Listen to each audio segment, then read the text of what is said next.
por su asistencia el día de hoy. Primero que todo, pues muchas gracias por asistir a este evento y por tenernos paciencia en lo que nos acomodamos y estábamos todos listos. Bueno, entonces, antes de comenzar, quisiera darle el agradecimiento a María Emilia Alvarado, directora de la Casa de la Cultura Núcleo Tungurahua. Y para comenzar, vamos a escuchar unas palabras de María Emilia. Un aplauso para María Emilia.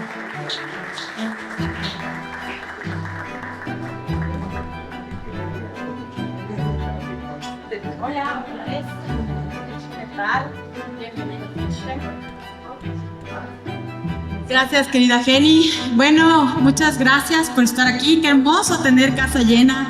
Usualmente en nuestros eventos, que son eventos que realzan a nuestras sociedades, porque sabemos que la cultura es un eje fundamental del desarrollo de los pueblos. No me canso de decirlo porque eso debemos tenerlo en nuestra mente para poder utilizar todas las herramientas que como sociedades inteligentes que somos estén a nuestro alcance para poder incidir positivamente en los cambios estructurales que nuestra sociedad necesita. Y esos cambios estructurales están íntimamente vinculados con la cultura y la conservación ambiental o el desarrollo sostenible, que sabemos que es un desarrollo que cubre nuestras necesidades actuales, pero sin afectar las necesidades que tendrán las generaciones futuras. Así que tenemos la obligación como sociedades de exigir a nuestras autoridades de turno que implementen procesos y programas de desarrollo sostenible pensando en cubrir nuestras necesidades, pero pensando también en qué van a necesitar las generaciones futuras. Yo quiero primero felicitar a Adrián Soria, para quien pido un fortísimo aplauso, por favor. Adrián Soria y Jenny, en complicidad, han propuesto un hermoso encuentro en donde utilizamos la fotografía, la poesía, que son artes literarias, y también las artes plásticas para poder sensibilizar a la población sobre la realidad de nuestro planeta Tierra. Nuestra ideología, nuestras costumbres, nuestra cultura, nuestros pueblos originarios no nos enseñaron a depredar la naturaleza, nos enseñaron a conservar, a entender que es un planeta vivo, que es una madre proveedora de todo lo que necesitamos para vivir. Así que eso debe estar plasmado en nuestras acciones y en nuestra memoria colectiva. Eso nos va a ayudar a generar los procesos de desarrollo sostenible que necesitamos, porque está en nuestras manos. Quiero agradecer la presencia de todos y todas ustedes. Siempre bienvenidos a su casa, la Casa de la Cultura Ecuatoriana Benjamín Carrión, Núcleo de Tungurahua. Para nosotros de verdad es un placer poder fortalecer estos procesos creativos y agradecer la presencia de Carlos Ashton. Un aplauso para este genio de las artes plásticas, uno de los más increíbles paisajistas que tenemos en el Ecuador, y tenemos el honor y el placer de haber compartido una maravillosa masterclass. Ahí están nuestros artistas, aquí está Marcelo Castro, que también es un genio paisajista de Ambato, y muchos otros queridos artistas que están muy agradecidos con esa posibilidad de aprender técnicas que siempre nos ayudan en nuestros procesos artísticos, culturales y creativos. Por aquí está nuestro querido amigo que ganó también el premio del GAT Municipalidad de Ambato, y pues para nosotros es un honor que estés trabajando vinculado con el atelier, que es un proceso de formación que genera Paula Altamirano, que es otro de los artistas más reconocidos de alto nivel. Un aplauso, no nos cansemos de aplaudir. Y pues que para nosotros siempre es muy lindo poder fortalecer, reconocer, apoyar. Quiero dar gracias a Juan Carlos Veloz. Él es andinista. Un aplauso para Juan Carlos, porque los andinistas también nos ayudan con sus procesos de deporte, de investigación también muchas veces, de concientización en relación con la realidad de nuestro planeta, de nuestras montañas, de los Andes, para que nos demos cuenta que hay que cuidarle más a la Pachamama. Quiero por último agradecer la presencia de Francisco Real. Él es urbanista. Un aplauso para Francisco para que se sienta como en casa aquí en Ambato, que nosotros siempre nos caracteriza nuestro calor humano, nuestra amabilidad, la posibilidad de tener empatía con toda la gente que se quiere vincular efectivamente con la cultura, porque todos nacemos como seres humanos, como sociedades vinculadas por naturaleza con la cultura, que es uno de nuestros ejes fundamentales, pero a veces la gente se va apartando. Sin embargo, a toda esa bella gente que ha venido hoy, pues siempre bienvenidas, bienvenidos, gracias por estar aquí, a nuestros panelistas. Quiero agradecer también la presencia de nuestra concejal, bienvenida Sabina Gamboa, un aplauso para ella, que también está aquí vinculándose con procesos creativos.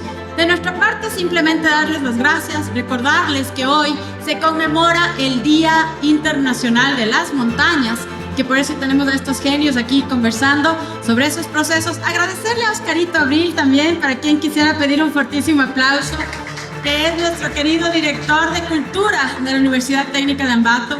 Aquí está gente muy querida, a nuestro querido amigo, nuestro querido Jaimito Camacho, que también llevamos en el corazón, y que pues que él sabe que esa familia de artistas, la Marcelita Camacho, que es una genia de las artes escénicas, que es también ambateña, estamos llenos de gente extraordinariamente talentosa. Muchas gracias a los chicos de los colegios que participaron en este proceso. Un aplauso para ellos también, y estamos muy agradecidos porque se involucraron en este encuentro de poesía en relación con escribir una poesía para el Cariguairazo, que ustedes saben que es una de nuestras cumbres más importantes y que ahora mismo está en ciertos conflictos, que también está en nuestras manos disminuir esas problemáticas. De mi parte, agradecerles, siempre bienvenidos a esta su casa, la Casa de la Cultura Ecuatoriana Benjamín Carrión, núcleo de Tungurahua. Siempre estaremos dispuestos a apoyarles. Aquí está Pablo Sánchez, que es otro de nuestros artistas emblema. Un aplauso también para él. No nos cansemos de aplaudir y de fortalecer los procesos creativos de la gente hermosa que se quiere vincular aquí. Bienvenidas, bienvenidos todos. Éxitos, bendiciones, y gracias, Adrián, por esta hermosa propuesta. Bueno, gracias a María Emilia, sobre todo por siempre estar dispuesta a abrir las puertas de la Casa de la Cultura para todas estas diferentes iniciativas. Pero todo este proceso tampoco hubiera sido posible sin la Casa de la Cultura y sin Cumbres Blancas Ecuador, que es una organización que trabaja por la conservación de las montañas y de los páramos aquí en el Ecuador. Y para eso tenemos a Janet Montenegro, vicepresidenta de la organización, que nos va a contar acerca del trabajo que hace Cumbres Blancas. Buenas tardes con todos. Es un gusto para mí, como representante de Cumbres Blancas Ecuador, darles la bienvenida en este emblemático espacio que nos acoge hoy. Gracias a la Casa de la Cultura Núcleo Tungurahua, a María Emilia, que en un día tan especial, en el Día Internacional de las Montañas, nos permite hacer un amplio homenaje a nuestras montañas a través del arte, la poesía, la pintura, la literatura y la fotografía.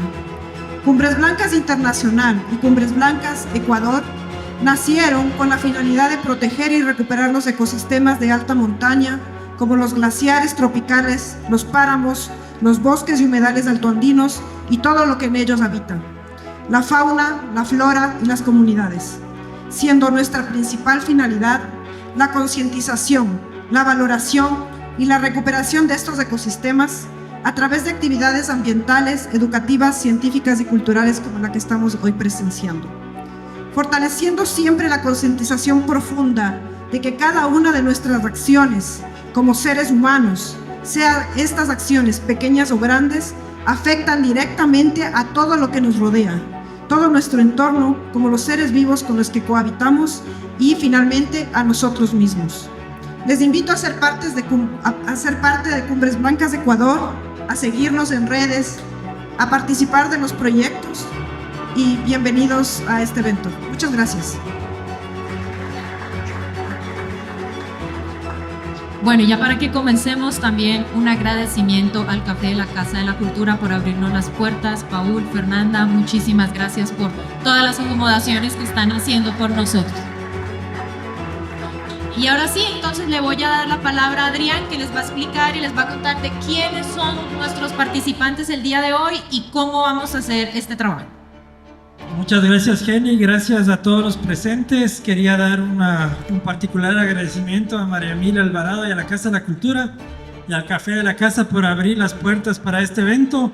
Y gracias a todos y cada uno de ustedes que vinieron acá. Creo que muchos son amigos y muchos tienen la misma idea de conservar y de mostrarle a un Ambato diferente, un Ambato que vaya más allá del comercio, un Ambato que vaya más allá de todo lo que conocemos, que no está mal, pero creo que tiene un trasfondo mucho más grande. Y también quiero agradecerles a mis 3 panelistas del día de hoy que han venido para hablar de paisajes, montañas y Ambato. Ellos, aparte de toda su importancia, son mis amigos, así que gracias por ser mis amigos. Y les voy a presentar. Él es Francisco Real.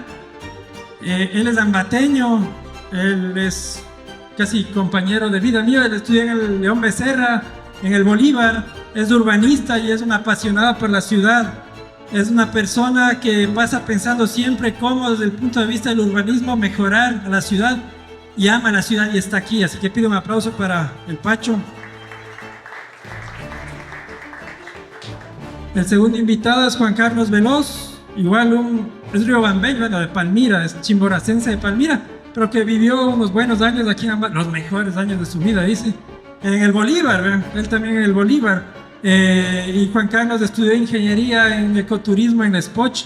Actualmente es director de la parte de sostenibilidad en Avianca y es especialista en montaña y mantiene un programa de comunicación súper chévere que se llama Monte Ecuador, que nos enseña cómo cuidar las montañas y a la gente. Así que un aplauso también a Juan Carlos Veloz. Y la cereza del pastel, como le digo al Carlos, aunque no cree, es el Carlos. Yo cuando era chiquito así siempre veía pinturas de paisaje, veía a Carlos Ashton. Carlos, tú tuviste una presentación tuya, estuvo en exhibición hace unos 15 años, 14 años en el Museo del Portal, y estuve con mi papá ahí y veíamos tus cuadros y me emocionó mucho el paisaje. Tú eres uno de mis mentores. Carlos es uno de los mejores pintores de paisaje del Ecuador, para mí el mejor pintor de paisaje en vida del Ecuador. Así que les pido un gran aplauso para Carlos, porque es un lujo tenerte aquí.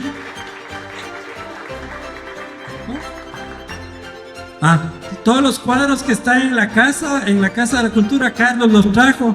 Los 4 cuadros finales son pintados por él y los 3 primeros, en cambio, son cuadros que él ha coleccionado desde la escuela del río Hudson hasta algunos cuadros de Ambato. Venimos a hablar de montañas, venimos a hablar de paisajes, y el por qué estamos aquí es porque hoy se celebra el Día Internacional de las Montañas. Yo hablaba con el Juan Carlos, que es andinista, y Jaime está por ahí. Jaime Yumeyicín es también andinista de Machache. Ellos hacen un festival de Andes súper chévere, así que también un aplauso para Machache, que hace un festival. Y queríamos hacer 2 cosas. Lo primero que quería hacer yo es que no solo les celebren a las montañas los andinistas, porque sí es verdad, los andinistas suben las montañas, pero el resto vivimos en las montañas. O sea, no tengo que llegar a los 6.258 metros del Chimborazo para decir que soy andino, que aquí en Ambato, que estamos a 2.600 metros, también somos andinos y vivimos entre las montañas. La idea de este conversatorio es que nos sintamos todos somos andinos, todos debemos cuidar a las montañas. Así que el conversatorio que vamos a tener el día de hoy va a tener una dinámica alaja. Van a hacer 3 rondas de preguntas a los ponentes y después va a haber un momento que ustedes hablen con ellos, o que ustedes les pregunten a ellos, porque es lo que queremos, acercarle a la cultura, a la ciencia y a la política a la gente, porque tenemos que crear estos espacios y hablar de dónde vivimos, a las montañas. Entonces, para empezar, quiero empezar con una pregunta general para todos, y la primera pregunta es: ¿qué importancia tienen las montañas en su vida? ¿Y por qué deberíamos conservar esas montañas? Voy a empezar con Francisco Real. Bueno, buenas tardes con todos. Muchas gracias del espacio. Qué bonito ver a la gente reunida, a la gente que le interesa el tema de las montañas, pero sobre todo, hace un momento habían hablado de cultura, me sale un poquito el tema. Y esto es parte de una cultura ciudadana en donde puedan estimular estos foros crecer como ciudadanía para poder aportar. Las montañas, desde mi punto de vista, son la inspiración y el desafío. Son parte primordial en el contexto del desarrollo de las ciudades, de los territorios, pero sobre todo es una parte que enmarca la planificación de la vida. Nos hemos encargado siempre en lo frío de hablar de la planificación, ¿no?, urbana y rural. Yo creo que las montañas son parte de la planificación de la vida urbana y rural. Tenemos que ser muy responsables con ese pensamiento y creo que las montañas aportan mucho en el desarrollo. Hay una frase que dice: lo que sucede arriba se siente abajo. Entonces, lo que sucede en las montañas se siente aquí en la ciudad. Y últimamente hemos visto cómo se está atentando contra la naturaleza, con la ciudad, y los temas de planificación no han sido muy responsables. Yo creo que hasta ahí mi punto de vista. Es importante el punto de vista de Francisco, porque así no estemos en la alta montaña, de una u otra manera Ambato está muy conectado con las montañas y la planificación. Y solo les voy a dar una anécdota histórica que desconocemos la mayoría. Es que en el terremoto de 1698, cuando Ambato se destruye, el primer Ambato se destruye, y no era el Ambato aquí en el centro, sino era el Ambato que estaba abajo en el socavón. El terremoto fue tan fuerte que ya le bota Ambato al suelo, pero ese sismo fue tan fuerte que el Carihuayrazo, en esa época con muchos glaciares, sufre un desprendimiento de un glaciar que baja por todo el río Ambato. Baja por todo el río Ambato, y en media hora a los supervivientes, los que quedaban todavía ahí debajo de los escombros, les termina por matar. Y uno se pregunta por qué Ambato no tiene construidas las casas a lo largo del río Ambato. Es por eso, porque por planificación territorial se ha visto la necesidad de no construir a lo largo del río Ambato. No somos como Cuenca, que ellos sí tienen las casas ahí al lado, pero somos tan cercanos a ese Ambato con el Chimborazo, que es clave. Y la otra cosa que dijo el Pacho, y es muy importante, Pacho es su nombre artístico, es esa relación también con la gente. Nosotros somos lo que somos porque vivimos en Ambato, porque sin montañas fuera que mañanito, todo bien, Barcelona campeón. No, nosotros arrastramos la R, nos ponemos poncho, comemos papa, comemos maíz, y somos una cultura andina. Y la historia que les conté se acaba porque cuando Ambato se destruye, nos preocupamos, y los ambateños, los españoles, los criollos dicen: bueno, no queremos quedarnos donde se fundó el primer Ambato, vamos acá, donde está el Ambato actual. Y si se lee un poco la historia, esta parte no era de los españoles, sino era de los quizapinchas. Ojo, de los quizapinchas. Y el rey de España les compra las tierras a la gente de Quizapincha y les manda allá donde son. Entonces, esa relación entre lo urbano y lo rural es mucho más cercana, así que a veces debemos también dar gracias a esa gente que nos dio este espacio tan bonito para vivir y se fue a otro espacio bonito como son los Panos Juan Carlos. ¿Qué son para ti las montañas y por qué debemos conservarlas? Bueno, muy buenas tardes con todos. Primero, felicitarles nuevamente a Adrián, a toda la organización de este bonito evento. Y como dijo, antes veíamos que el Día de las Montañas lo festejaban los clubes de andinismo, las asociaciones de andinismo, y qué bonito ahora ver un evento muy integral donde están pintores, artistas, músicos, etcétera, y todo lo que nos habían contado. Sin embargo, quiero también saludar en este espacio, en este corto espacio, a mis amigos montañistas de acá de Ambato. Están unos amigos, Oscar, y es algo importante también, Adrián, la inclusión. Creo que nos hace falta un poco la inclusión para los próximos eventos.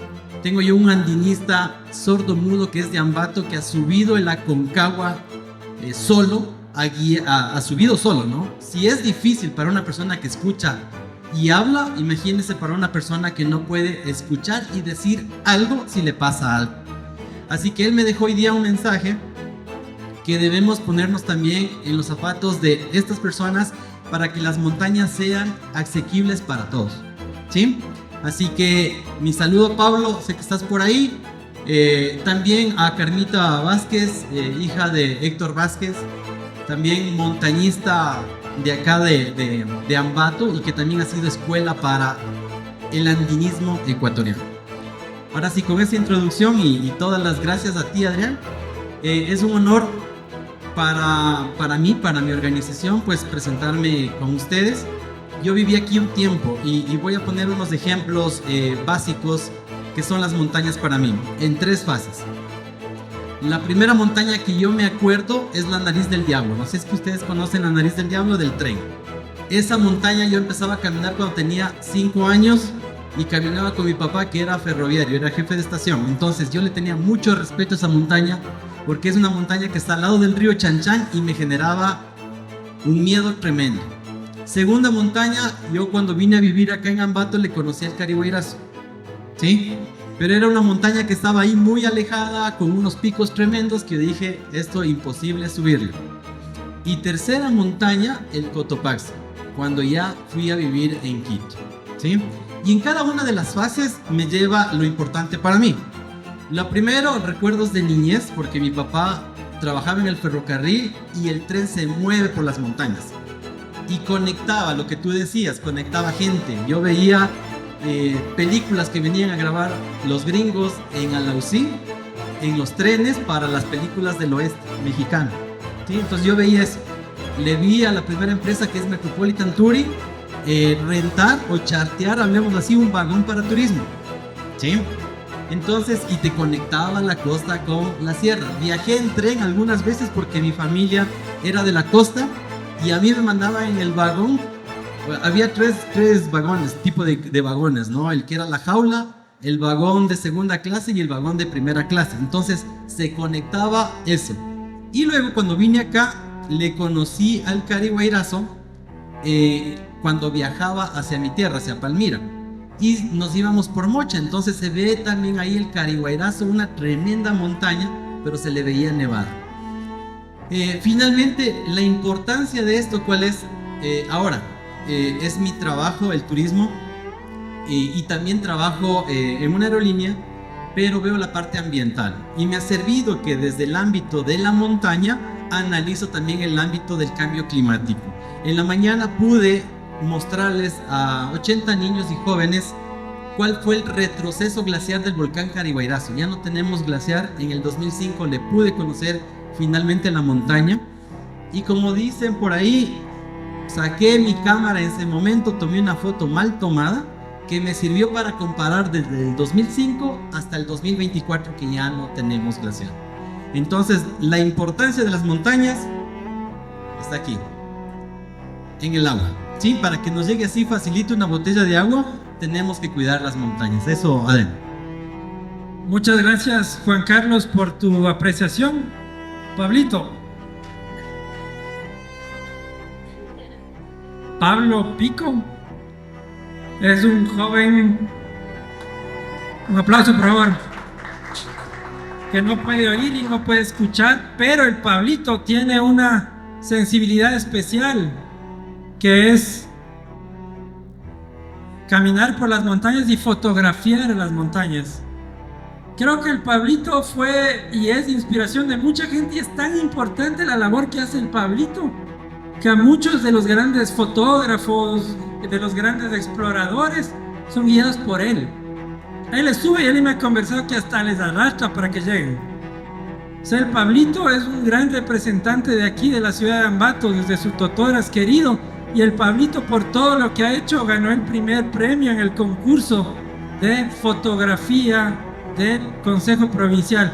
Así que, Pablito, queremos darte un aplauso y felicitaciones por todo lo que haces, y un gusto tenerte aquí. Y es verdad, debemos ser más inclusivos en todo lo que estamos haciendo. Pensar en el turismo, porque cuando se piensa en el turismo uno dice, no, yo llego caminando, o yo leo, o yo escucho, y no es ese el caso. La ciudad de Ambato es pésima desde el punto de vista de accesibilidad para la gente con discapacidad. Yo viví eso con mi papá. Ambato no tiene rampas para subir y bajar la silla de ruedas, y cuando hay, los ambateños ponen los carros ahí. Así que también es pensar en ese lado, que la ciudad y las montañas son para compartirlas. Carlos, lo mismo para todos. ¿Qué es la importancia? ¿Cuál ha sido la importancia de las montañas en tu vida? ¿Y por qué debemos conservar esas montañas? Hola, buenas tardes. A ver, yo hablaría de dos aspectos diferentes. La una de los recuerdos. Mi abuelo tenía una finca en Lazo, Cotopaxi. Y yo me iba a partir de julio, que se acababan las clases, a la finca, a Lazo, y me quedaba hasta septiembre con mi abuelo, pero mi abuelo estaba siempre ocupado en sus temas de la finca, y aprendí a recorrerme solo desde muy pequeño con mi caballo, todos los páramos, el Liniza, los páramos del Cotopaxi, el Rimpiocumbo, etc. En esa época no había ningún control, no había nadie, simplemente yo desaparecía y aprendí muchas cosas de la montaña. La primera cosa que aprendí de la montaña es que el temperamento de la gente que vive cerca de las montañas es diferente que el temperamento de la gente que vive en el llano o abajo. Definitivamente los andinos somos personas absolutamente diferentes. Para comenzar, respiramos diferente, tenemos una capacidad mayor de absorción de oxígeno, etc. Pero la actitud frente a la vida es una actitud luchadora, es una actitud valiente. Es impresionante. Yo me iba con un empleado que tenía mi abuelo, nos íbamos a sacar hielo para hacer helados de paila en el Liniza, y nos íbamos en burro, y el empleado de mi abuelo, que ya persona de una cierta edad ya, se iba con un pequeño ponchito y sin zapatos hasta la parte alta del Liniza, porque él decía que caminaba mejor sin los zapatos, a pesar de que ya estábamos en plena época del uso de zapatos, y no sentía las inclemencias del tiempo. Es decir, definitivamente los andinos somos personas diferentes. ¿De dónde vienen los Andes? Los Andes es la cordillera más grande del mundo, es más grande y larga que la cordillera del Nepal, de los Himalayas, y tenemos, además de eso, tenemos los volcanes. Entonces yo diría que las personas andinas estamos influenciados por esa cuestión telúrica. Vivimos tranquilamente a casi 3.000 metros de altura. ¿Se han puesto ustedes a pensar lo que son 3.000 metros de altura? Por ejemplo, yo vivo en Quito, mi casa está casi a 3.000 metros de altura. Es un edificio, si cada piso mide 3 metros, estamos hablando que vivimos en una altura de un edificio de 1.000 pisos. Esos son, y en el caso de Ambato, ustedes viven en un edificio de 600 pisos. Esa es la altura. Entonces tenemos una actitud totalmente diferente, somos bichos diferentes ahora. Eso por parte de vivir, de sentir y vivir los páramos y las montañas. Las montañas, además, yo lo vi, yo aprendí, las montañas nos ayudan a producir toda nuestra agua, pero todos los alimentos prácticamente que consume el 50 o 60% de los ecuatorianos se producen por la altura, por las montañas. Sin embargo, estamos viendo, todos los aquí presentes probablemente, estamos viendo y hemos sentido ya las consecuencias. Esta falta de lluvias que hemos tenido, que nos ha producido, la falta de electricidad, está dada justamente porque podría ser que el Ecuador es el primer país en sentir el calentamiento global. En el calentamiento global se había dicho que se van a producir grandes sequías y grandes inundaciones. En Valencia, España, acaba de haber una gran inundación, tremenda inundación, y sin embargo nosotros estamos pasando un proceso de gran sequía. ¿Por qué se puede dar tanto la sequía? Porque hemos terminado con la vegetación autóctona. No estamos reforestando con plantas autóctonas. Estamos invadiendo con ciudades el campo. Y esta mañana yo le decía a alguien con quien conversaba que donde se acaba Quito comienza Machachi, donde se acaba Machachi comienza Lazo y Latacunga, donde se acaba Latacunga ya casi empieza Ambato, y donde se acaba Ambato muy pronto ya empieza Riobamba, y somos una sola ciudad. No hay ningún control del uso del campo ni del uso del suelo. Aquí el arquitecto, yo también soy arquitecto, pero no soy urbanista, nos puede explicar mejor. Estamos invadiendo terrenos que no nos corresponden, estamos cultivando papas en el páramo que antes era pajonales que recogían agua. ¿Por qué? Porque cada vez tenemos menos tierra agrícola y cada vez necesitamos invadir más los páramos para producir alimentos. Entonces la situación es dramática, vamos a tener muchos problemas en el futuro y espero que la conciencia de estos problemas que comienzan nos ayude a evitar lo que pueden ser las catástrofes del futuro. Muchas gracias.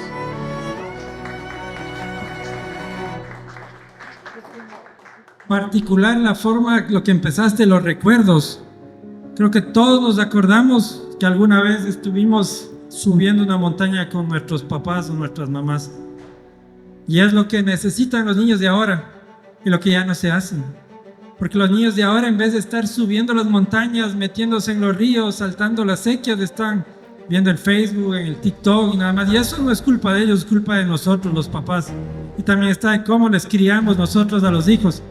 Darles un poquito más de tiempo. A veces creemos que la vida es trabajar, trabajar, trabajar. No, acuérdense cómo sus papás o sus abuelos brindaban ese tiempo para eso.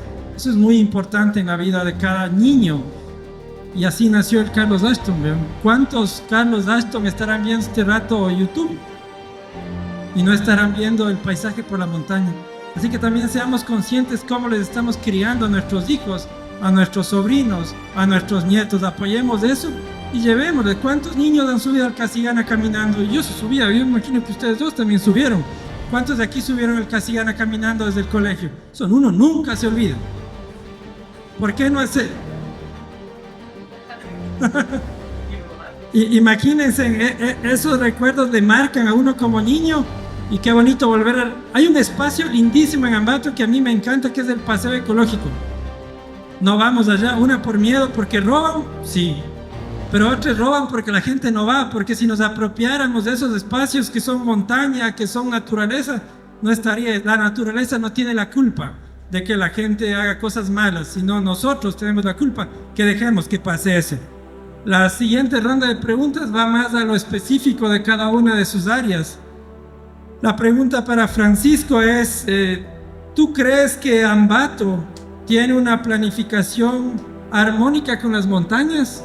Y si es el caso que no, ¿cómo le verías tú como urbanista a un Ambato que crees que en armonía con las montañas, con todo lo que estamos hablando, Pacho? Complicada la pregunta. Bueno, la verdad es que Ambato no tiene una buena planificación. Nos hemos olvidado de planificar la ruralidad. Nos hemos olvidado o nos convertimos pensando que la modernidad es comenzar a hacer edificaciones altas, el no dar el privilegio a los campos, a la ruralidad. Hace un momento Carlos hablaba sobre el proceso que estamos ya conurbados. El proceso de urbanización, el proceso de urbanización de los territorios está muy acelerado. Se pensaba que la medición próxima sería el 2050, pero miren cómo nos había explicado Carlos. Se termina Machachi y comienza la Tacunga, se termina la Tacunga, empieza Ambato. Estamos siendo una sola ciudad. Ahí la irresponsabilidad de la planificación o de las autoridades en ejercer planificación de acuerdo a agendas. Nos permitimos parcelar el campo, nos permitimos lotizar el campo. Esos procesos de urbanización no nos llevan a nada sino a tener el perjuicio en la soberanía y en la seguridad alimentaria. Entonces yo creo que nos falta como Ambato y también como ambateños exigir a nuestras autoridades una verdadera planificación. Nos hemos perdido. Hace un momento habían hablado también del Casigana, me gustó esa historia. Nos hemos convertido tan fríos que nos olvidamos de la ciudad de los afectos, de los territorios de los afectos. Nos hemos convertido tan fríos y mecánicos en tratar de copiar las ciudades que no tienen nada que ver con la nuestra. Ambato es Ambato, Quito es Quito, Guayaquil es Guayaquil. La dinámica es muy diferente, los procesos y las variables de planificación son muy diferentes. Lo malo es que estos procesos de planificación nos convierten en ciudades frías, no humanas, y a veces, en muchos de los casos, obedecen a agendas no políticas, sino politiqueras. Esas agendas obedecen también a cuestiones de poder, a cuestiones económicas, a cuestiones de enlaces, y eso va en perjuicio del desarrollo del territorio. Entonces yo creo que no, estoy seguro que la planificación en las montañas no existe. Trabajamos o se trabaja en los temas de cómo podemos mitigar los riesgos en laderas. Sin embargo, se emiten permisos de construcción en plenas laderas, en plenas quebradas. Y estamos después reclamando que por qué pasó tal o cual accidente, tal o cual evento. Y ahí están las consecuencias.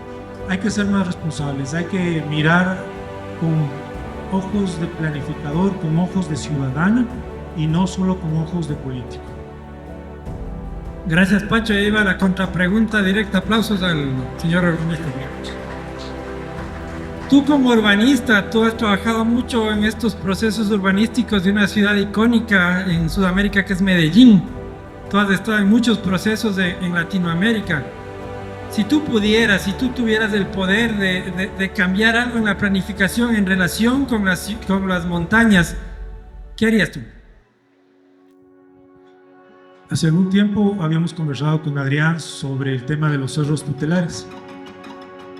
Hay que darle la importancia adecuada a las montañas, a nuestros cerros, al Cacigana, al Pinisurco, a muchas montañas, a muchos cerros tutelares que nos rodean, que nos enmarcan la ciudad. Tenemos que delimitar esa expansión. Carlos había nombrado que estamos sembrando sobre los 3.300, sobre la cota natural. Alguna vez habíamos escuchado de un agrónomo, tenemos que sembrar agua. Si no sembramos agua, si no cultivamos nuestros páramos, si no somos responsables. Existió una bonita práctica en los años de administración de Fernando Naranjo, el Fondo de Páramos. Fueron muy responsables en sembrar, entre comillas, sembrar agua y mantener los pajonales, en crear actividades extra parcela. Eso como provincia, pero como ciudad tendríamos que ser muy tajantes en el tema de conservación de nuestras montañas, no hablando de montañas sobre la cota 3300, sino las montañas que nos rodean como ciudad, las laderas, las quebradas, el tema de los ojos de agua, el tema de poder trabajar en el campo y hacer esa unificación y ese equilibrio que existe entre campo y ciudad. Es interesante lo que dices y también debemos ponernos a pensar en esto de los cerros tutelares, porque Medellín tuvo un proyecto bien chévere que es rescatar esos cerros. Aquí el Cacigana es un cerro tutelar que todo el mundo conoce, pero nadie va, porque no. Se pasa lo mismo que en el paseo ecológico eso. Pero también hay otros cerros tutelares donde ya vivimos. Si ustedes han visto las fotos, antes Bellavista era un cerro que no tenía casas y solo servía para entrar al mato. Por ahí está el cerro y no nos damos cuenta de eso.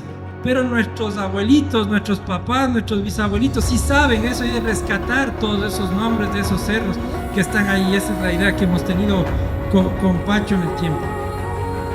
Juan Carlos, esto va bien unido a esto de que hablamos con Francisco, es desde el punto de vista de turismo, además del alpinismo, que es una actividad interesante pero cada vez está más riesgosa por el cambio climático. ¿Cómo más podríamos usarle desde el punto de vista sostenible a las montañas, especialmente las montañas de alrededor de Ambato, tú que has vivido tanto, para que la gente también no tenga la necesidad de irse de las montañas y venir a la ciudad o irse a otro país como está pasando ahora? Desde el punto de vista del turismo, ¿cómo le ves tú soluciones sostenibles para otros tipos de turismo que involucren directamente a las montañas? Perfecto, sí, creo que todo va ligado, ¿no? De lo que está hablando Carlos, lo que está hablando Francisco, y de lo que también se ha ido desgastando este término que es la sostenibilidad. Sí, ese es un tema que siempre tenemos que tenerlo presente, pero hasta qué punto es sostenible un sitio, porque la actividad turística funciona tan bien que en cierto momento, por algún descuido en las poblaciones, y está pasando aquí en Ecuador, los incendios forestales ha causado un dolor de cabeza a todo el país en este año. Ha sido el año más crítico hablando del calentamiento global en Ecuador, ¿ya? Toda la estrategia de sostenibilidad que se tiene para el turismo en el país se fue en picada, ¿sí? Estuve en Cuenca justo en el incendio que pasó del Cajas. Y fue la cumbre iberoamericana de presidentes. Llegaron 4 presidentes de los 50 que se esperaban. Y la ciudad estaba en humo. La ciudad totalmente en humo. Y es el parque nacional, hablemos del parque Cajas, el que mejor tal vez cuidado está y el que tiene más agua para conservar y dar a la población. Y fue un incendio de 15 días y ya nadie habla de eso. Nadie habla de eso. Nadie está hablando, por ejemplo, este rato, cuál fue la huella de carbono que generó los incendios en todo este año. Nadie habla de eso. De todos los incendios, nadie dice nada del impacto ambiental. Más bien estamos preocupados en sembrar. Y lo que dijo Carlos nuevamente, no hay que sembrar cualquier cosa. En Quito este rato están unas maratones de sembrío. Y quieren sembrar lo que sea. Y ahí salen, ¿qué? Empresas a aportar para ser sostenibles. Y nuevamente hablamos de esta sostenibilidad. Ahora bien, ¿qué hay que hacer? Justo ya para aterrizar a tu pregunta. ¿Qué hay que hacer? Diversificar. Y lo estamos haciendo como ejemplo este encuentro. El turismo no solo es del andinista, ni del montañista, ni del que toma las fotos. El turismo tiene que venir desde el paisaje. Qué chévere este taller que hoy día tuvimos acá, pintando un Cotopaxi con el mismísimo Carlos Dahlström. Entonces tienes aquí ya un producto, o sea, tienes un producto que vender. O sea, Ambato puede vender productos de talleres de pintura de paisajes y tienes un montón de paisajes. Nuevamente regresemos, tienes astroturismo. Nuestro amigo Pablo Pico, fascinado por la astronomía, tienes un montón por ofrecer en espacios alrededor de Ambato y tú mismo has hecho fototurismo también. Entonces tienes ya una segunda alternativa ligada a esto sin tener que llegar a la montaña básicamente. Tienes que fomentar y recuperar el Casillán, lo que estás diciendo, y olvidarnos de hablar en el próximo encuentro de que nos están robando, porque si hablamos de que en el próximo encuentro nos siguen robando, no estamos haciendo nada. Y ahí pues comprometer a las autoridades públicas, y que está aquí presente también nuestra compañera concejal, es, hey, nos están robando acá. Es cuestión de seguir fomentando por medio de las universidades, por medio de las instituciones, que aquí está Oscar también. Si nos están robando, vamos en masa.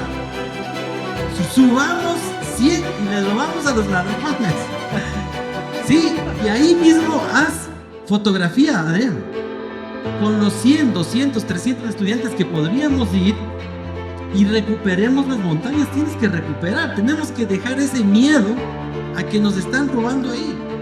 Tienes un tercer punto que estamos hablando, sin ir a las montañas que diríamos Carihuayrazo, etc. Cuarto, hay que hablar con las comunidades y a la gente en la comunidad traerles acá, y que la próxima conferencia con los jóvenes, los niños, le dé la gente de la comunidad y que le diga qué le está pasando a la montaña y qué trabajo necesitan hacer articulado, ¿sí?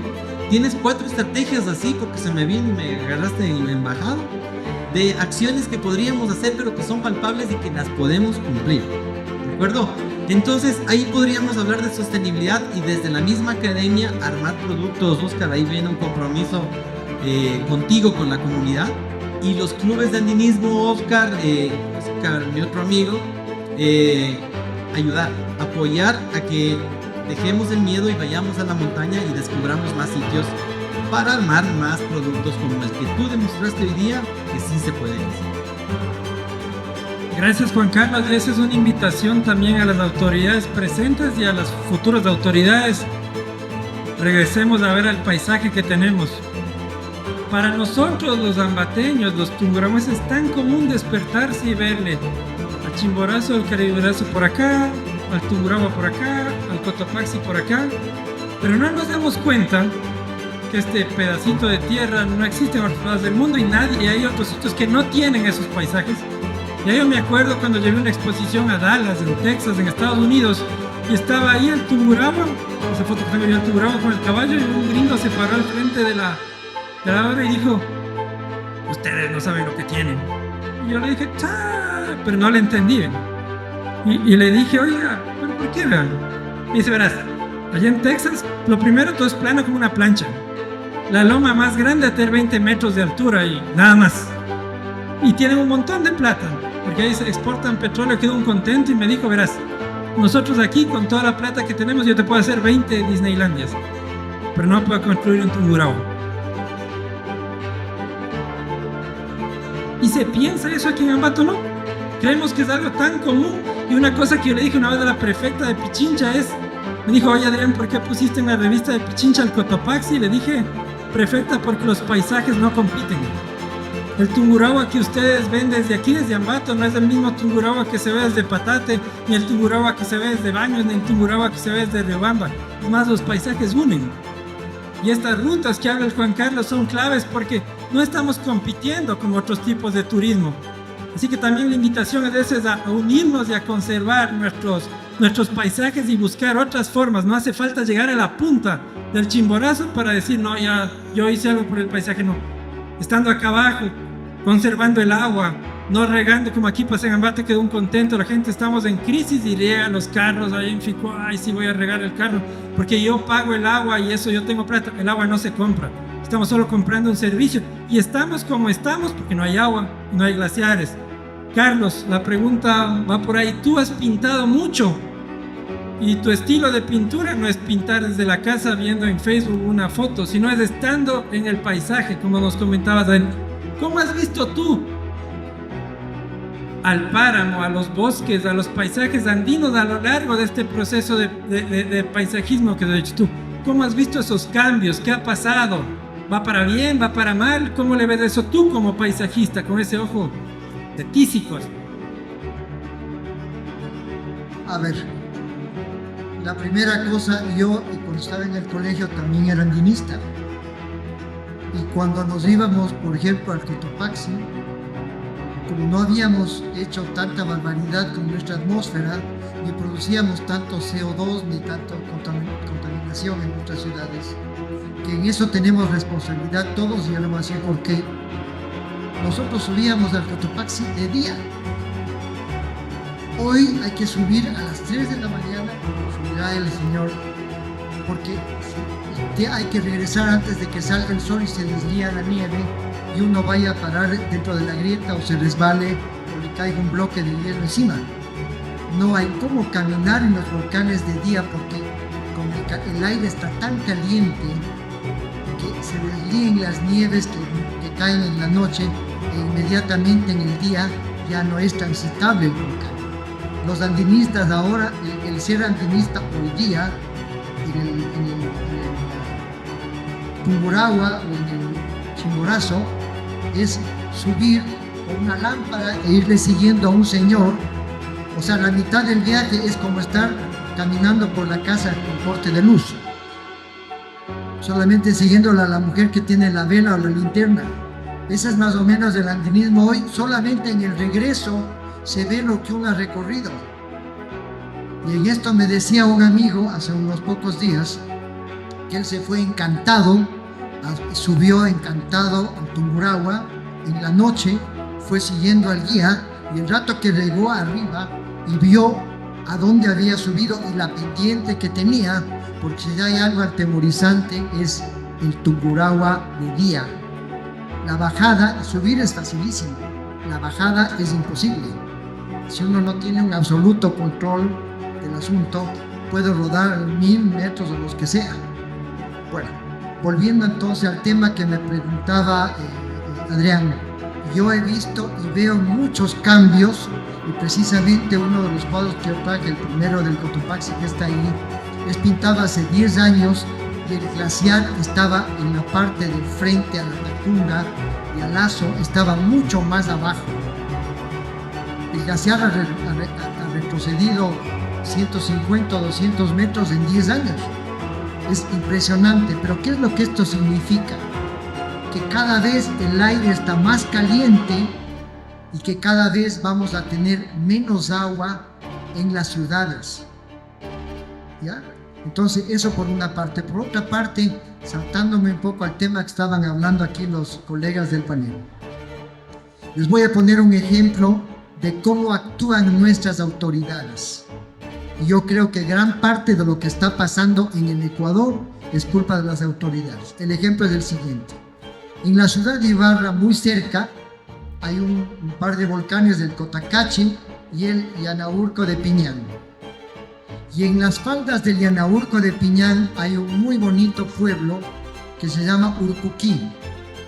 Entre Ibarra, que está más abajo que nuestras ciudades de Ambato y Quito, que tiene un clima casi cálido y está cerca de Salinas de Ibarra, que tiene ya un clima cálido donde hay caña de azúcar. Cerca de Ibarra entonces hay un clima subtropical y hay una hermosa quebrada, un valle pequeño entre Ibarra y Urcuquí. Este podría ser perfectamente un parque natural. Sin embargo, los señores del Consejo Cantonal de Urcuquí decidieron pedirle a la empresa eléctrica de Imbabura que les ponga luz de sodio en la carretera desde Ibarra a Urcuquí, que está prendida día y noche. Felizmente hay apagones o había apagones a ciertas horas. El resto del tiempo está prendida la luz de la carretera. Entonces yo le pregunté a un señor de estos del Consejo Cantonal para qué era esto. Y me dijo, porque queremos que la carretera desde Ibarra a Urcuquí se haga toda ciudad para agrandar la ciudad y poder traer más gente a nuestro pueblo. Es decir, quieren urbanizar a la fuerza la carretera para que Urcuquí e Ibarra sean una sola ciudad, quitando realmente una especie de parque natural que es la carretera entre Ibarra y Urcuquí. Y no les importa gastar no sé cuántos cientos de miles de poner postes con luz que están prendidas de las 6 de la tarde hasta las 6 de la mañana, iluminando, y abajo no hay nada, hay un carro cada 10 minutos. Pero solamente para que la gente diga, ah, no, pues yo puedo hacer mi casa aquí, y cambiar el uso del suelo para cobrar más impuestos y para sacar más dinero para el Consejo Cantonal de Urcuquí. Es decir, alguna vez yo oí que el Ecuador era el segundo nombre del Ecuador era Absurdistán, y creo que cada vez estamos más cerca de ser Absurdistán. Las autoridades no tienen ni idea del problema que estamos teniendo, que vamos a tener muy pronto. No hay manera de que las autoridades entiendan cómo tiene que manejarse el tema medioambiental. Y el Ministerio de Medio Ambiente no tiene tampoco ningún presupuesto, ni se destinan grandes cantidades. ¿Qué hacer? Ahí está el dilema. Yo creo que la autogestión, en este caso de ustedes, de la provincia de ustedes, puede ser la única manera de salir del atolladero.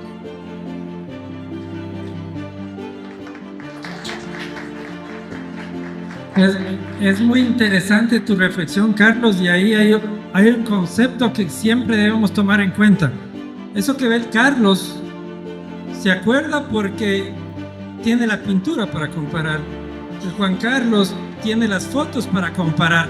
Pero si nosotros nos acordamos, y eso es un concepto chévere que se llama la amnesia del paisaje. La amnesia del paisaje se explica facilito con nosotros mismos. Muchos de los colegas que están aquí me van a seguir la idea. Yo me veo todos los días al espejo y digo, qué bacán el pelo que tengo. Dice, parezco pollito de 15 años. Y todos los días voy viendo el pelo. A mí no se me cae el pelo. Pelazo que tengo. Y si me ve alguien después de 5 años, dice, no, pues estás calvo. Digo, no estoy calvo, no se me cae el pelo. Estos cambios que se dan en los glaciares y en los páramos son tan imperceptibles que no nos damos cuenta de lo que estamos perdiendo. ¿Quién de aquí se acuerda, eso sí se debe acordar, de un Tungurahua con glaciares y que se parecía al Cotopaxi? Levanten la mano, ¿quién se acuerda de eso? Ya se fueron los glaciares del Tungurahua y ya no hay, pero nunca dijimos nada, porque esa amnesia del paisaje dice, bueno, así mismo es. No, así no es. Que haya cada vez más incendios en los páramos, así no es. Y eso de levantar la voz y planificar es la clave. Y ahí va la pregunta, las preguntas fuertes. Vienen aquí aquí está la policía afuera después de ir preso, pero dirán nomás con confianza por qué. Ambato es una ciudad que tiene un nombre como Ambato, tierra de flores y frutos, ¿no es cierto? Aquí es una tierra donde se produce un montón de frutas mediterráneas por su calidad de suelo, por su temperatura. Pero como decía el Juan Carlos, el cambio climático está cambiando todo. Y ahora la regla no va a ser que haya mucha agua, sino que no haya tanta agua la mayor cantidad de tiempo y muchos derrumbes cuando llueva. Muchos incendios. Desde el punto de vista de planificación territorial, de urbanismo, ¿qué tú podrías recomendar a las autoridades en ese lado, desde el punto de vista de riesgos específicamente? Porque muchas veces decimos, sí, es verdad que Ambato necesita un sistema de transporte mejor, es verdad que Ambato necesita que las avenidas estén mejor pintadas, pero desde el punto de vista de riesgos, que por suerte todavía no vivimos, pero vean lo que pasa en Quito cuando llueve y la Gasca se desarma. ¿Cómo le ves tú, Pancho? Gestión de riesgos y cambio climático para la ciudad de Ambato. Es muy importante el tener en cuenta la planificación, vuelvo y repito. Si tenemos autoridades que planifican no para los 4 años, no para los 2 años, sino para los 12, para los 30 años que vienen, creo que en algo podemos solucionar. Tenemos que mantener o poner las reglas de juego claras. La normativa, no se aplica la normativa. O no se diseña como política pública cantonal una buena normativa para que esto se pueda mitigar. Manejo de quebradas, el tema del lote mínimo rural, el tema de parcelamiento, el tema acelerado del proceso de urbanización. Hace unos años nos tomamos como punta, como objetivo llegar a 2030 con los ODS. No se ha hecho nada. Y eso fue por una agenda que se planificó en ONU Hábitat. Pero más allá de eso, hay que replantearse. Lo que decía Carlos, el proceso de urbanización, el tema del calentamiento global, estamos sufriendo los impactos. Y como autoridades, como ciudadanos, ¿qué estamos haciendo? Tú hace un momento hablaste de la responsabilidad del uso del agua. Nos permitimos malgastar el agua cuando sabemos que estamos en sequía, en estiaje. Pero sin embargo, no podemos ser responsables nosotros mismos. Partiendo desde casa, creo que podemos empezar nosotros a tener esa cultura ciudadana, esa responsabilidad como ciudadanos, y eso va a hacer que tomemos conciencia en eso y a futuro tomemos conciencia en votar por quienes van a administrar nuestros territorios. Yo creo que es sumamente importante el tener la visión clara. Había mencionado Juan Carlos hace un momento el poder convocar a la gente, el poder que esto sea participativo, el poder llamarles a las comunidades. La planificación no se hace en un escritorio, se tiene que hacer en territorio, se tiene que golpear las puertas, tenemos que ir a las 18 parroquias rurales, tenemos que golpear las puertas de las 9 parroquias urbanas, tenemos que preguntarle a la gente qué está pasando. O sea, desde la autoridad no es la lumbrera o es una sola persona que puede decidir en todo o planificar todo. Esto tiene que ser participativo. Alguna vez nosotros habíamos planteado que debe existir una mesa permanente de planificación del territorio, con todos los actores de ciudad, con todos los actores culturales, con todos los actores vivos de la sociedad. Nos han dado decidiendo. Lo malo es que las decisiones están en las manos no adecuadas, pero si es que hay verdadera participación ciudadana, si los ciudadanos comienzan a evidenciar este malestar de lo que está pasando, yo creo que puede haber un buen puerto. Gracias. Interesante la reflexión de Francisco, es algo que a veces no nos ponemos a pensar cuando votamos. O sea, nos ofrecen que va a haber trabajo, nos ofrecen que va a haber casa, nos ofrecen que va a haber vivienda, pero no nos dicen nada de la naturaleza, y es más, de la naturaleza ni le entienden la mayoría de candidatos. Es un término chévere que se llama el analfabetismo ecológico. Y uno tiene que hacerse el mea culpa y decir: yo no entiendo el tema de ambiente, me voy a quedar callado y no voy a hablar. Pero yo he oído políticos de todas las ramas, de aquí no es ni el uno ni el otro. Destruyeron el lugar más biodiverso del mundo. Y alguien acaba de decir que cuando pasaba volando en un avión y un periodista le dijo: oye, están deforestando. Eso crece rápido. Eso demuestra que los políticos son analfabetos ecológicos. Vienen elecciones nacionales. También preguntemos qué están pensando por las montañas, qué están pensando por el cambio climático, qué soluciones nos dan. Ojo, la mayoría que estamos aquí estamos medios betucos, ¿no? Uno más que otro. Y los nietos, vean, piensen en ellos. No piensen por el más guapo, porque hay que la más guapo antes, no que el uno tiene la mujer más linda, no que el otro tiene la mujer más guapa, eso no importa. ¿Qué nos están ofreciendo en educación, en conservación, en cambio climático, en captación de agua? Eso va a ser los problemas más grandes del Ecuador. Juan Carlos, tú viste al Carihuayrazo desde muy joven, y tú nos contabas en la charla de arriba que el Carihuayrazo cambió mucho en este tiempo.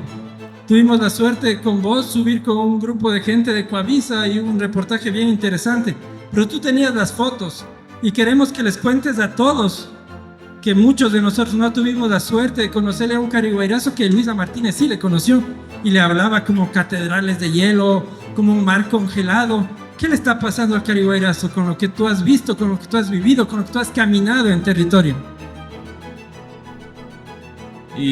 Chévere, y antes de... siguiendo la analogía que tú decías, ¿qué va a pasar con nuestros nietos o nuestros hijos? A mí me preocupan mis hijas.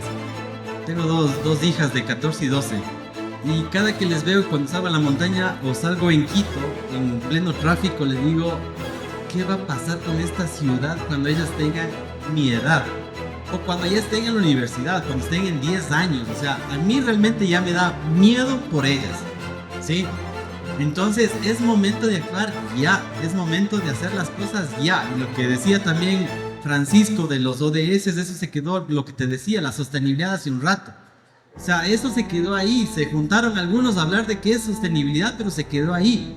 Las prácticas son este rato. Si los que estamos aquí, no sé, unas 50, 100 personas, hacemos algo después de esto por las montañas, pues básicamente hemos ganado. Pero si salimos de aquí y solo los llevamos a la casa, bueno, ya fue un evento chévere, nos quedamos en las mismas, porque vamos a armar otro evento y vamos a hablar quejándonos peor todavía de lo que nos está pasando. Sobre el Cari Guairazo, yo le conocí en el 2005 al Cari Guairazo, ya en vivo, es decir, tuve la oportunidad de llegar, caminar, y saqué un día la cámara, que no tenía celular en ese entonces como para captar fotografías, y saqué una cámara que me había regalado mi hermana que vivía en España, ¿sí? Y le tomé una foto pero a lo lejos, así. Eso me sirvió después, 10 años después, para saber que el Cari Guairazo había tenido 3 glaciares en la montaña, ¿sí? Pero eso lo vi yo después de 10 años, lo entendí yo después de 10 años. Nunca nadie de los clubes de montaña nos explicaban, miren, las montañas tienen glaciares, tiene 3 glaciares, uno bajo la cumbre Josefinos, otro bajo el pico central y uno que está sobre el pico Mocha, para entender que era un glaciar, etcétera. Nada, solo íbamos y escalábamos, aprendimos a usar crampones, botas, piolet, técnicas y básicamente utilizábamos como el servicio del agua. Sí, o sea, yo tengo el derecho de ¿qué? De que me llegue agua y gasto el agua que yo quiera, pero no nos explicaban que ese servicio era para los montañistas también, que nos estábamos sirviendo de la montaña. Entonces, durante todo este recorrido tuve un apego muy especial con el Cari Guairazo y yo lo iba documentando. Más allá de las fotografías que nos sacábamos, me gustaba tomar mucho la foto de la montaña para comparar después. Lo que decía, ¿qué pasaría? Aunque yo no conocía el término que el Adrián dijo de la amnesia del paisaje. ¿Qué está pasando? ¿Qué iba a pasar? Y 9 años después, en el 2000, hablemos 2014, mi sorpresa que yo a la montaña siempre la encontré muy nevada.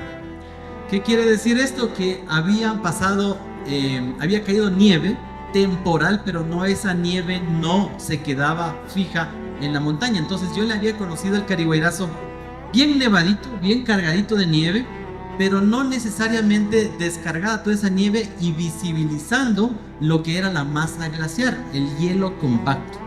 En el 2014, oh sorpresa, fui en otro mes, en otra temporada del año, un año caluroso también, y me doy cuenta que ya no habían 3 glaciares, habían solo 2. ¿Sí? Entonces regreso a mi casa y veo las fotografías y efectivamente esa foto mal tomada me sirvió para decir, oye, aquí había algo, aquí está pasando algo.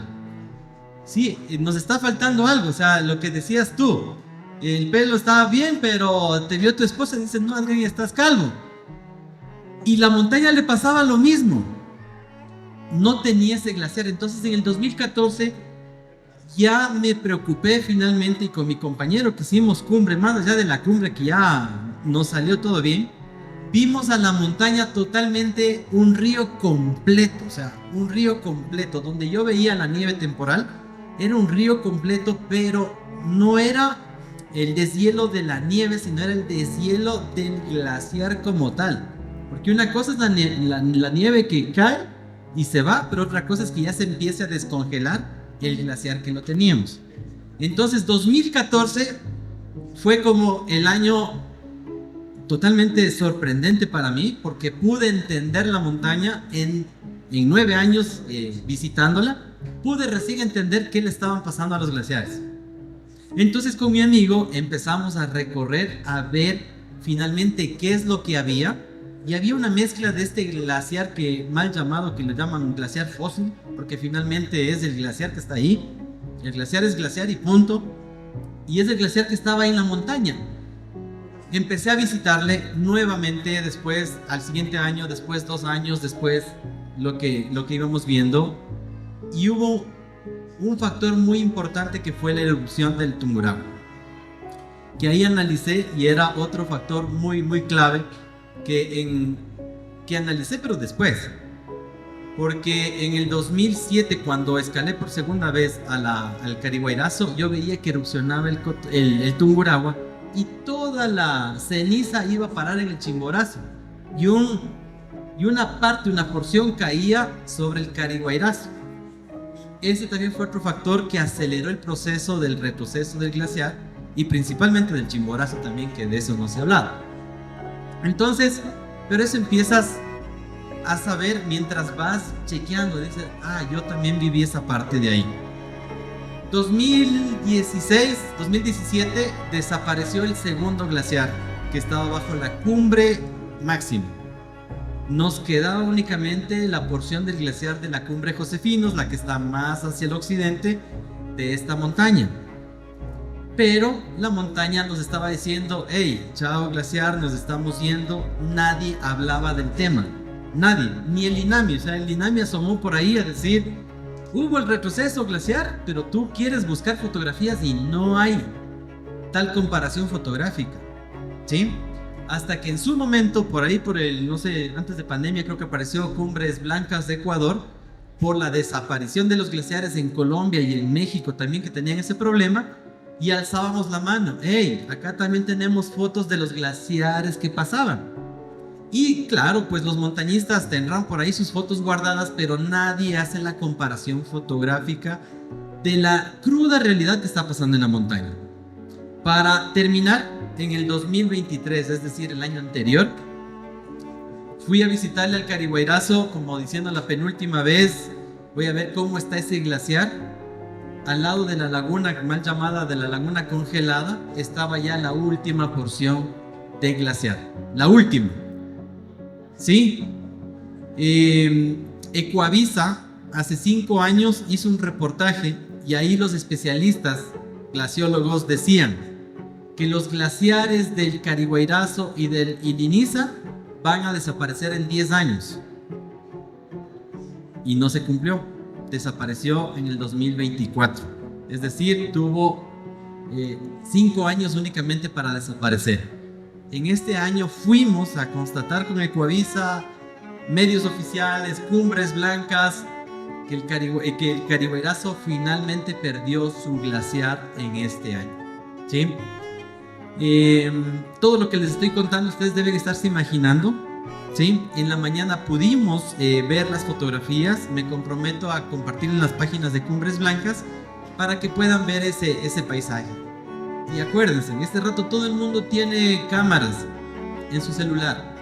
Tomen fotos de sus paisajes, tomen fotos de lo que están viviendo, tomen fotos para saber que efectivamente en algo estamos haciendo algo mal y que tenemos que mostrar y hacer acciones ahora. Gracias, Juan Carlos. Y creo que muchos de ustedes van a decir, bueno, ya se fue el Carihuayrazo. Igual que en Muchurruna se fue a jugar un Yabamba, ya no hay Carihuayrazo. Pero tenemos una carrera del técnico. Pero no nos damos cuenta que el río Ambato nace de los páramos y deshielos del Carihuayrazo y del Chimborazo. No nos damos cuenta, Ambato es lo que es, no porque somos bacanes, ni porque esté el mall de los Andes, ni el paseo shopping, y que no, eso no. Ambato es Ambato por el río Ambato. Ambato es Ambato porque se pudo construir acequias y se llevó y se empezó a regar toda la zona de Atocha y de Ficoa, que eran los primeros huertos frutales de Ambato. Y después se vio el potencial del río Ambato, y si ustedes han subido por Aguaján, la mitad del río Ambato se va por algún lado. Eso es el canal de riego Huachipelileo. Cada vez hay menos agua. Nos jactamos de ser una provincia agrícola y ganadera si no hay agua. no vamos a ser agrícolas ni ganaderos. Hubo una persona que sí valoró mucho al Carihuayrazo, y es lo que quiero hablar con el Carlos. Un tal Luisa Martínez, que le conocemos tal vez como autor del libro A la Costa y por el Colegio de Agricultura, pero el Carlos es un estudioso y un admirador de Luisa Martínez. Y es chistoso y triste a la vez. Pero quiero que nos cuentes tú quién es Luisa Martínez y qué hizo Luisa Martínez, porque nosotros siendo ambateños no sabemos la verdadera historia. Así que Carlos, cuéntanos un poco sobre Luisa Martínez escondido, pero un Luisa Martínez que es mucho más grande que lo que todos los que estamos aquí conocemos. Bueno, la familia Martínez, diría yo, más que Luisa Martínez. La familia Martínez es un grupo de hermanos que eran intelectuales y que, como creo que ninguna familia en el Ecuador, despuntaron, hicieron una serie de actividades tan interesantes que creo que el caso no se ha repetido ni hasta los últimos años.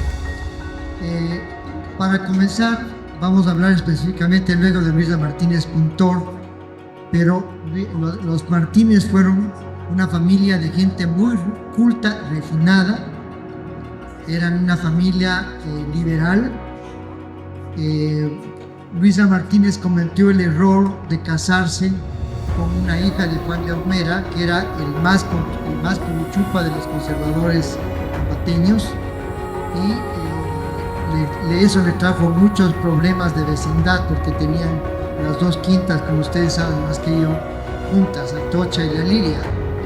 Pero lo interesante de los Martínez es que se dedican a diversas actividades que eran totalmente nuevas en el Ecuador. Desarrollan la fotografía en primer lugar, y en la fotografía tenemos que mencionar especialmente la fotografía de la naturaleza. Son los primeros grandes fotógrafos de la naturaleza y son un referente en lo que fue la cordillera de los Andes, la mediana cordillera de los Andes, desde Quito hasta Chimborazo. Y lo que fue la cordillera, tomaron muchísimas fotos, de las cuales se valió luego el pintor Luis Martínez para hacer la maravillosa obra que hizo. Luis Martínez fue un intelectual que además tenía muchos intereses. Fue ministro de Agricultura, por ejemplo. Fue un gran escritor. Tuvo una vida relativamente corta porque era fumador y además era tuberculoso. Pero junto con sus hermanos grandes andinistas, Luisa Martínez entonces se formó en un ambiente de gran capacidad intelectual, y además posiblemente es el primer romántico en el sentido filosófico de la palabra del Ecuador. Es el primer pintor romántico y el primer